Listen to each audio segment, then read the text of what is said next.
మొదటోడు వచ్చిండు దత్తత చెప్తాడు, రెండోడు వస్తాడు అతని కంటే గనుడు అచంట మల్లన్న అని బాపు 1 నెంబర్ అయితే బేటా 10 నెంబర్ అని చెప్పారు.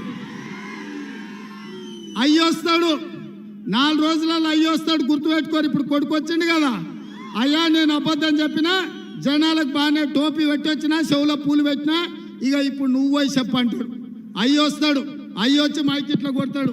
కొట్టి చూసి ఏం చెప్తాడు తెలుసా, ఈ మునుగోడు నేను అభివృద్ధి చేస్తా, ఇక్కడనే ఎయిర్పోర్ట్ కట్టిస్తా, ఇక్కడనే సముద్రం తీసుకొస్తా, ఆ సముద్రం నేను కుర్చేసుకొని కూర్చొని మీరు గెలిపించండి, మునుగోడుకు సముద్రం తెస్తా అని చెప్తాడు. ఎన్నికలు అయిపోయిన తర్వాత ఇక్కడ కుర్చేసుకొని కూర్చోడు, ఫామ్ హౌస్లో మందేసుకొని పండుకుంటాడు. మా మామ ఆనిముత్యం, నేను సాతిముత్యం అని వస్తాడు. హరీష్ రావు దిగుతాడు. మళ్ళా బామార్ది చెప్పిన అబద్ధాలు, మామ చెప్పిన కట్టుకథలను నమ్మించడానికి 6 అడుగులోడు వచ్చి ఇక్కడున్న ప్రజల్ని ముంచాలని చూస్తాడు. ముగ్గురు మాయగాళ్ళు. ఈ మాయగాళ్ళ మాటలలో మునుగోడు ప్రజలు పడొద్దు అని చెప్పి నేను ఇక్కడున్న ప్రజలకు విజ్ఞప్తి చేస్తున్నా.